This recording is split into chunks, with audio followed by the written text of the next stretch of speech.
श्री शिवाय नमस्तुभ्यम। स्वागत है आपका शिव पुराण शरद संहिता द्वितीय खंड छठे अध्याय में।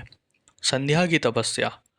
ब्रह्मा जी बोले, हे महाप्रज्ञ नारद, तपस्या की विधि बताकर जब वशिष्ठ जी चले गए तब संध्या आसन लगाकर कठोर तप शुरू करने लगी। वशिष्ठ जी द्वारा बताए गए विधान एवं मंत्र द्वारा संध्या ने भगवान शिव की आराधना करनी आरंभ कर दी।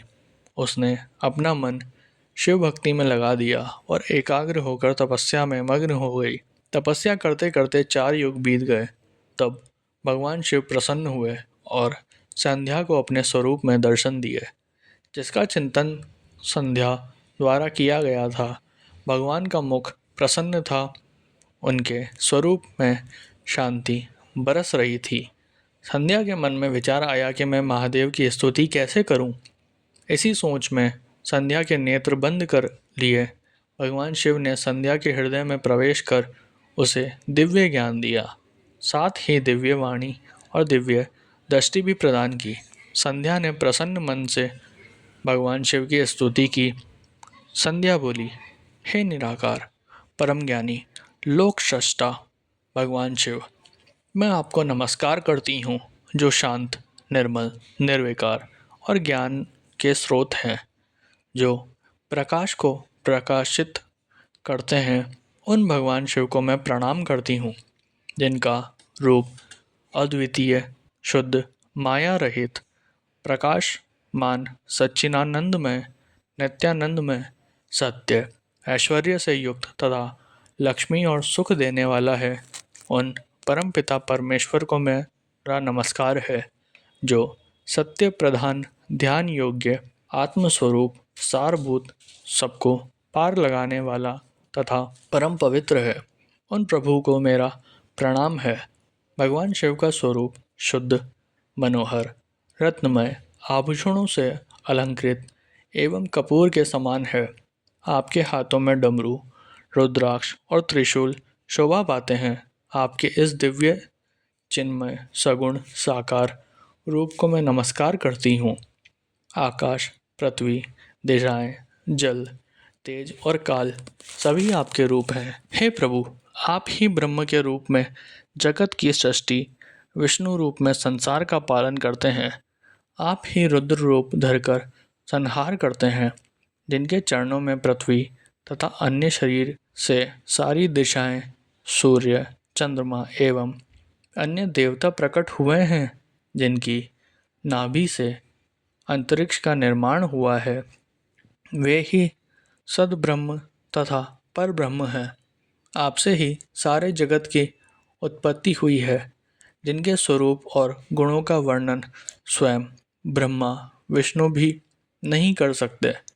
भला उन त्रिलोकीनाथ भगवान शिव की स्तुति मैं कैसे कर सकती हूँ। मैं एक अज्ञानी और मूर्ख स्त्री हूँ।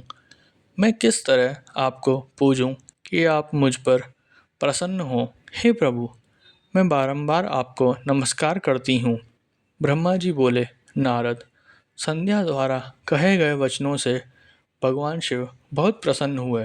उसकी स्तुति ने उन्हें द्रवित कर दिया। भगवान शिव बोले, हे देवी, मैं तुम्हारी तपस्या से बहुत प्रसन्न हूँ, अतः तुम्हारी जो इच्छा हो वह वर मांगो। तुम्हारी इच्छा मैं अवश्य पूर्ण करूँगा। भगवान शिव के ये वचन सुनकर संध्या खुशी से उन्हें बार बार प्रणाम करती हुई बोली, हे महेश्वर, यदि आप मुझ पर प्रसन्न होकर कोई वर देना चाहते हैं और यदि मैं अपने पूर्व पापों से शुद्ध हो गई हूँ, तो हे महेश्वर, हे देवेश, आप मुझे वरदान दीजिए कि आकाश, पृथ्वी और किसी भी स्थान में रहने वाले जो भी प्राणी इस संसार में जन्म ले, वह जन्म लेते ही काम भाव से युक्त न हो जाए। हे प्रभु, मेरे पति भी सुहृदय और मित्र के समान हो और अधिक कामी न हो। उनके अलावा जो भी मनुष्य मुझे सकाम भाव से देखें, वह पुरुषत्वहीन अर्थात नपुंसक हो जाए। हे प्रभु, मुझे यह वरदान भी दीजिए कि मेरे समान विख्यात और परम तपस्विनी तीनों लोकों में और कोई नहीं है। निष्पाप संध्या के वरदान मांगने को सुनकर भगवान शिव बोले, हे देवी संध्या, तथास्तु। तुम जो चाहती हो मैं तुम्हें प्रदान करता हूँ। प्राणियों के जीवन में अब 4 अवस्थाएं होगी। पहली शेष अवस्था, दूसरी कौमार्यावस्था, तीसरी यौवनावस्था और चौथी वृद्धावस्था। तीसरी अवस्था अर्थात यौवनावस्था में ही मनुष्य सकाम होगा।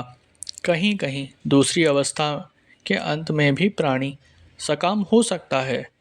तुम्हारी तपस्या से प्रसन्न होकर ही मैंने यह मर्यादा निर्धारित की है। तुम परम सती होगी और तुम्हारे पति के अतिरिक्त जो भी मनुष्य तुम्हें सकाम भाव से देखेगा वह तुरंत पुरुषवत्वहीन हो जाएगा।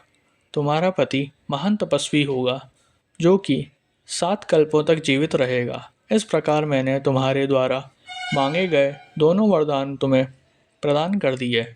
अब मैं तुम्हें तुम्हारी प्रतिज्ञा को पूर्ण करने का साधन बताता हूँ। तुमने अग्नि में अपना शरीर त्यागने की प्रतिज्ञा की थी।